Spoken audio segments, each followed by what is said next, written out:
Os mercenários do trono, a guarda pretoriana, a elite que vendeu e matou imperadores de Roma de guardiando César, a máquina de golpes. Na vasta tapeçaria da Roma antiga, havia um poder maior do que o Senado, mais temido do que as legiões inimigas e mais mortal do que qualquer veneno: a guarda pretoriana. Eles eram a elite, os soldados mais bem pagos de Roma, os guardiões do imperador. No entanto, em um dos maiores paradoxos da história, essa força de elite se transformou na sua antítese, o mais eficiente e corrupto motor de instabilidade, traição e assassinato político que o Império já conheceu. Eles não protegiam o trono, eles o vendiam pelo lance mais alto. Bem-vindos à verdade por trás dos punhais.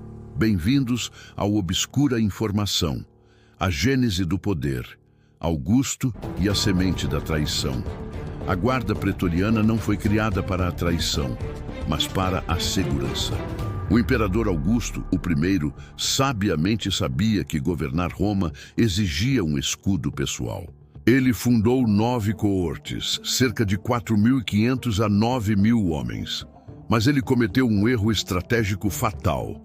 Em vez de mantê-los dispersos em províncias distantes, ele permitiu que 3 coortes ficassem dentro de Roma e o restante nos arredores.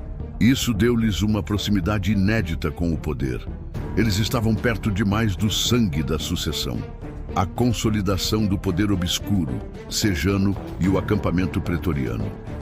O poder pretoriano só se tornou uma ameaça real sob o sucessor de Augusto, Tibério. O ambicioso Sejano, prefeito do Pretório, o comandante da guarda, convenceu o imperador Tibério a reunir todas as 9 coortes em um único e imponente quartel-general, o Castra Praetoria, o acampamento pretoriano, ao norte de Roma.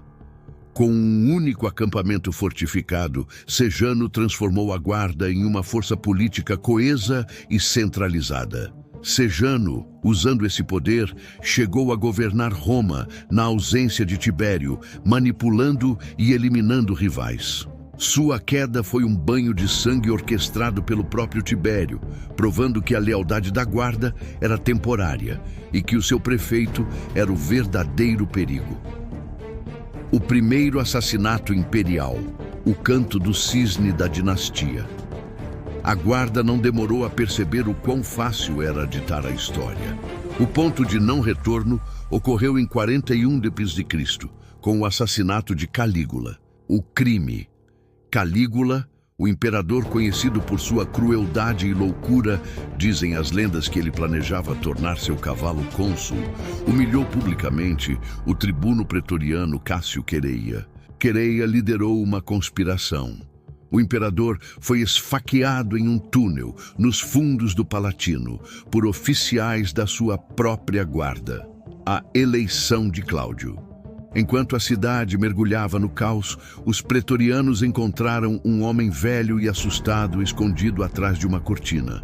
Cláudio, o tio gago e coxo de Calígula, que todos pensavam ser um idiota. Em vez de restaurar a república, os pretorianos o arrastaram para o acampamento e o aclamaram imperador. Por quê? Porque Cláudio, desesperado e grato, prometeu a cada soldado 15.000 sestércios, um enorme soldo, o primeiro donativum da história em troca do trono. Pela primeira vez, a guarda pretoriana vendeu o trono de Roma. Eles aprenderam. Imperadores não eram ungidos por deuses, eles eram mercadorias.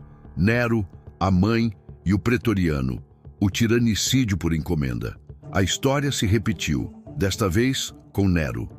Sua mãe, Agripina, usou o poder e a influência do prefeito pretoriano Burrus para garantir que Nero assumisse o trono em vez do herdeiro legítimo, britânico.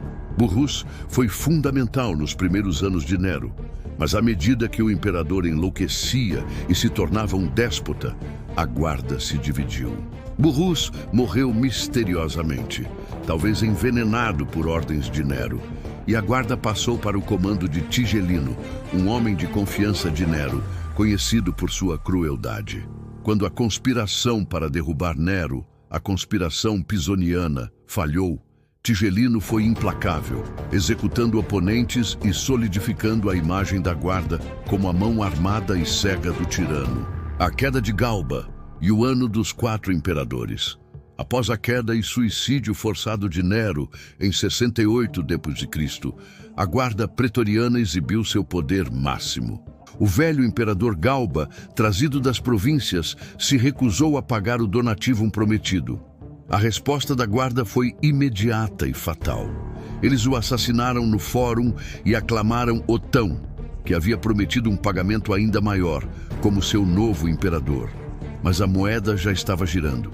Otão durou pouco, sendo substituído por Vitélio e depois por Vespasiano. O ano de 69 d.C. ficou conhecido como o Ano dos 4 Imperadores. Um ciclo sangrento, onde a guarda pretoriana era o fiel da balança, derrubando e aclamando imperadores em uma orgia de suborno e violência. O leilão do império e a dissolução da ordem. O poder supremo, a inversão do trono. Vespasiano, que fundou a dinastia Flaviana, e os imperadores que vieram depois tentaram controlar a guarda. Mas o precedente já estava estabelecido. A legitimidade vinha da força e do ouro, não do senado ou da linhagem divina. O imperador precisava dos pretorianos mais do que os pretorianos precisavam dele. A mão mortal de Domiciano. O imperador Domiciano, o último Flaviano, era paranoico. Ele se cercou de pretorianos leais, como o prefeito Petrônio II. Mas Domiciano se tornou tão tirânico que sua própria corte, incluindo seu prefeito do pretório e sua esposa, Domícia, conspiraram contra ele. Domiciano foi assassinado em 96 d.C., em seu próprio quarto por um liberto chamado Estéfano, que o esfaqueou na virilha, com a ajuda da guarda. Este assassinato provou que nem mesmo o quartel-general mais seguro de Roma era impenetrável. A guarda podia matar a mando do Senado, da imperatriz ou, como veremos, de si mesma. O crime mais descarado da história, o leilão do império. O ponto mais baixo da degradação romana aconteceu em 193 d.C., após o assassinato do imperador Pertinax. Este imperador, que tentava reformar a guarda, cometeu o erro de ofender a elite. O leilão. A guarda pretoriana, sem qualquer pudor, tomou o controle da cidade e, de dentro do seu acampamento fortificado, colocou o Império Romano em leilão. 2 ricos senadores, Sulpiciano, sogro de Pertinax, e Didius Juliano, se engajaram em uma guerra de lances. Didius Juliano venceu. A oferta final, 25.000 sestércios para cada pretoriano.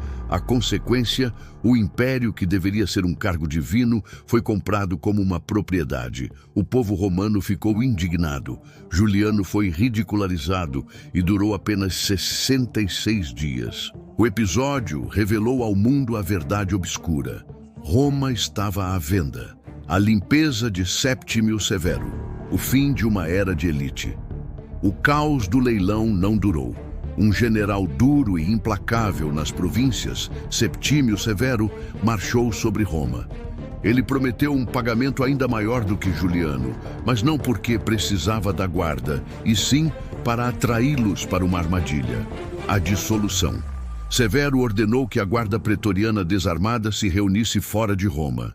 Quando estavam encurralados, ele os cercou com suas próprias legiões, retirou suas insígnias e os desonrou publicamente. Ele executou os líderes e dissolveu a guarda pretoriana original. Severo, então, formou uma nova guarda, substituindo os decadentes soldados italianos por legionários leais e brutais de suas próprias províncias. Era o fim da velha guarda, mas o início de uma nova forma de poder pretoriano. A morte de Caracalla e o ciclo vicioso. Mesmo a guarda renovada não conseguiu quebrar o ciclo de violência. O imperador Caracalla, filho de Severo e famoso pelo banho de sangue em Alexandria, acabou caindo pela mesma razão que Calígula, traição interna. Ele foi assassinado em 217 d.C., por ordem de seu próprio prefeito do pretório, Macrino, que temia ser o próximo na lista de execução de seu imperador paranoico. Macrino, um simples cavaleiro, ousou tomar o trono de Roma, provando que qualquer um, com a lealdade da guarda, podia ascender. Conclusão. A lição final. A guarda pretoriana é o estudo de caso supremo da corrupção absoluta. Criada para ser o pilar da estabilidade, tornou-se o maior catalisador da violência política romana. Sua história é uma lição sombria sobre poder. Quando a força que protege o líder percebe que é mais poderosa do que o próprio líder, a lealdade se esvai e o trono se torna um item negociável. O Império Romano não caiu apenas por invasões bárbaras. Ele foi corroído e vendido por dentro pelos seus próprios guardiões. O desafio ao espectador. Quem foi o mais perigoso? O imperador paranoico ou a guarda que ele criou para se proteger? Deixe sua opinião nos comentários. Se você busca a verdade por trás da farda e da história oficial, inscreva-se no canal Obscura Informação.